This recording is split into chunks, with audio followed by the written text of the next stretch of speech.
Okay, so I'm going to go over 5.4 working with integrals. I actually did this video and for some reason I didn't save it or something happened. So this is the second time I'm gonna go over it. So there are some parts of the lecture that are already written. So it's gonna be a little bit different than the other ones. So working with integrals. Well, the two nice results are written here in the first two graphs.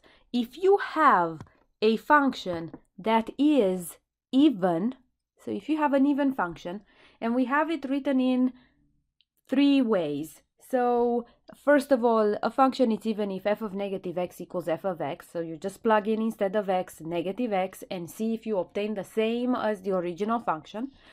And another way is you can see from the graph that the graph is symmetrical with respect to y-axis. Just imagine that you are folding over y-axis. Do they overlap? Yes, they do. So this is an even function.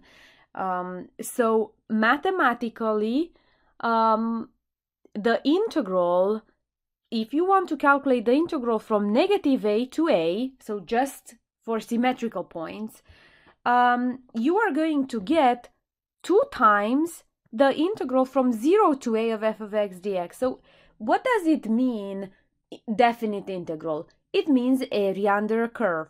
So area under the curve between negative a and 0, this r, is the same with this one. So you don't have to do from negative a to a, you can just do from 0 to a, but you have to make sure you double it because there are two areas there, right?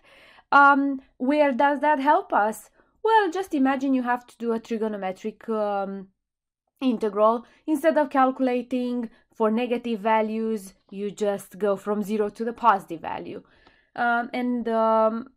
Even for polynomials, it's easier to replace 0 into a polynomial than negative 5. Okay, the second one is, of course, an odd function. So the odd function, the definition, or analytically, f of negative x equals negative f of x. So that's how we see that the function is odd.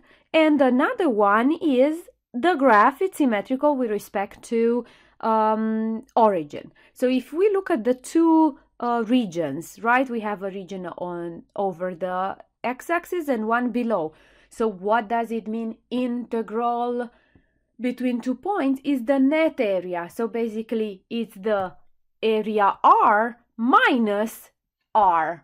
Well, why minus? Because it's under the x-axis. So because of that, the integral from negative a to a of f of x dx is 0. So where does that help us? Well, because we are going to solve problems with integrals, definite integrals from negative a point to a positive in an instant, right? You just get 0.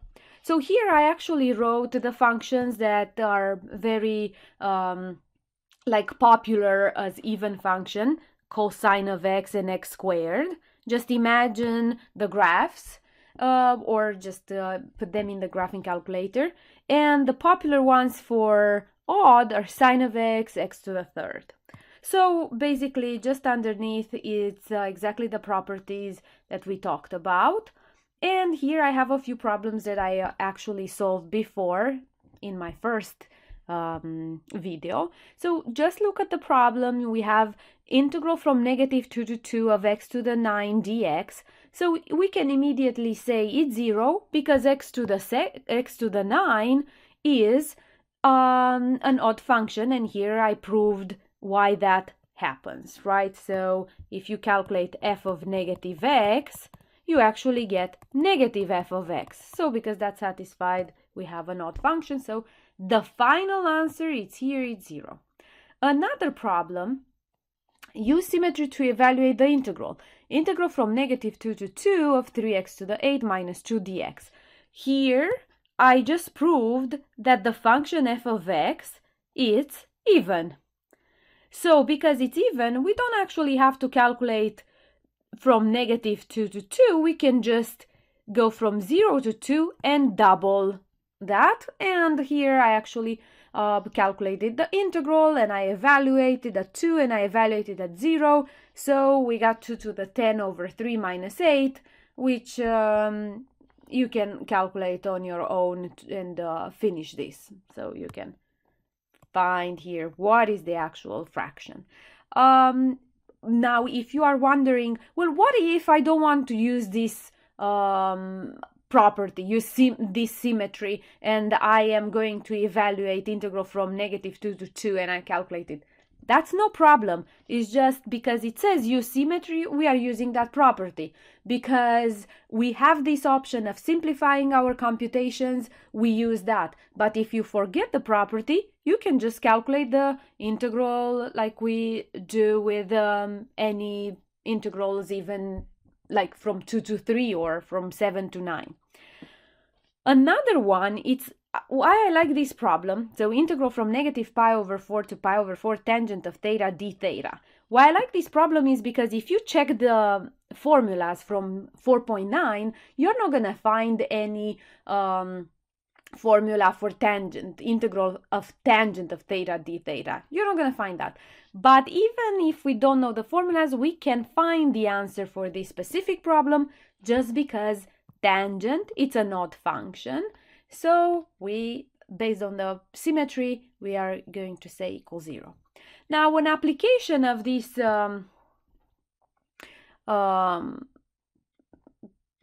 properties, or another property actually, is the average value of a function. So in order for us to find the average value of a function, we can use the formula that we have here. And we label it with f bar, right? Why? Well, if you remember, or if you did stats in any of your math classes, that's how we label the mean, right? X bar. So if I want to find f bar, if I want to find the mean value of a function, the average value of a function, we put f bar. So the formula is 1 over b minus a integral from a to b of f of x dx.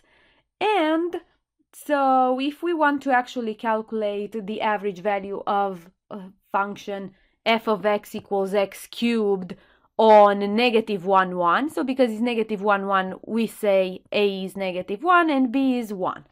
So using the formula, f bar is 1 over b minus a, right? B minus a, integral from a to b of x cubed dx. And because we learned the symmetry, we can just immediately say 0. And what I did here, I actually showed the graph graphically, right? I put x and f of x. Okay, so there is another problem. I didn't do it last time, so I can do this one now. So f bar, it's 1 over b minus a, so 2 minus 1, right? This is a and this is b. Integral from 1 to 2 of 1 over x cubed dx. Well, that's 1 over 1, and here I know this is an odd function, but am I going to write that the integral is 0? You're right, we are not going to write that because of the limits of integration. The limits of integration have to be symmetrical with respect to the origin, so they should be negative 2 to 2 or negative 1 to 1. 1 to 2 is not applicable. So integral of from 1 to 2 of x to negative 3 dx, so that is x to negative 3 plus 1 over negative 3 plus 1 from 1 to 2. So it's x to negative 2 over negative 2 from 1 to 2. So I'm just going to do a little bit of arranging here, negative 1 over 2x squared from 1 to 2, which means negative, and because I'm going to obtain, so I just copy this negative here, and because this one is going to generate two values when I replace from 1 to 2, I'm just going to open parentheses. So it's 1 over 2 times 2 to the second minus 1 over 2 times 1 to the second. Somebody might have asked, why don't you leave negative 1 over 2 in front here? We could have. So it's negative 1 over 8 minus 1 over 2. Just do the quick math here. What's that? Minus 3 over 8. with the negative gives us 3/8. Okay, another problem. What is the average distance between the parabola y equals 30, x times 20 minus x, and the x-axis on the interval 0, 20? There you go. The problem is solved here. You can pause it and try to figure it out on your own. Then I have this problem as well. It wasn't solved last time, but since I saved some time by having the other ones already done, I'm just going to solve it.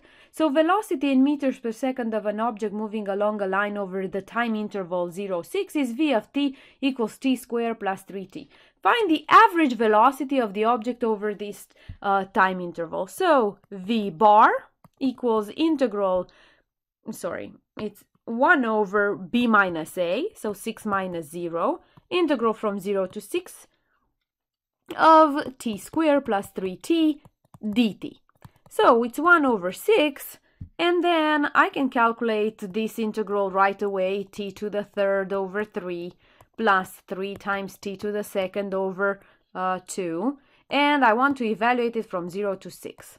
So I can either evaluate each of them from 0 to 6, or I can evaluate everything at 6 minus evaluate everything at 0. So 1 over 6 times 6 to the third over 3 minus 0 to the third over 3 plus 3 times 6 squared over 2 minus 3 times 0 squared over 2.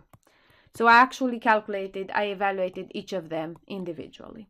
So it's 1 over 6 times, well, 6 to the third is 36 times 6, 36, 3, 2, 16. So 216 over 3 minus 3 times 36, 108 over 2. These ones are 0, right? So here you go, just subtract the two fractions, so 2, 3. So we have, what, 432 minus 324 over 6. This one takes longer than, so 801 over 36. And you can simplify it, so finish that. I don't want to take up your time by doing just dividing. Mean value theorem again, find or approximate all points at which the given function equals its average value.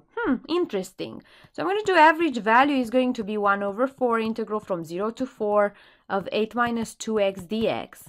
So we are going to calculate this, which is actually 8x from 0 to 4 minus 2x squared over 2, which is just x squared from 0 to 4. So it gives us 1 over 4 times 8 times 4 minus 4 squared. The zeros, well, they're simplifying our work.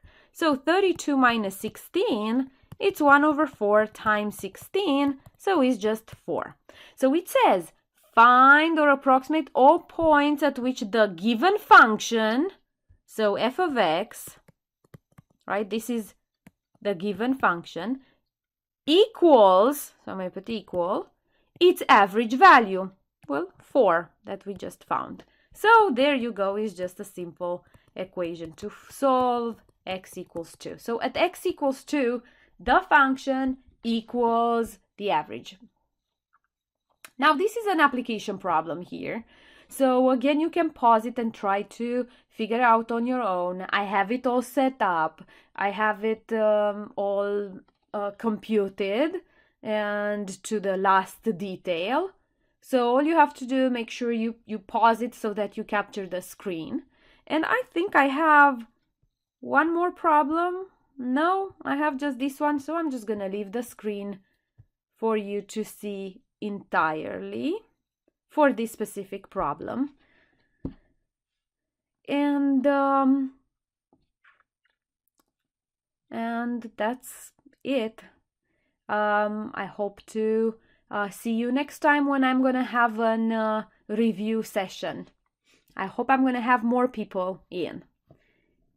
Okay.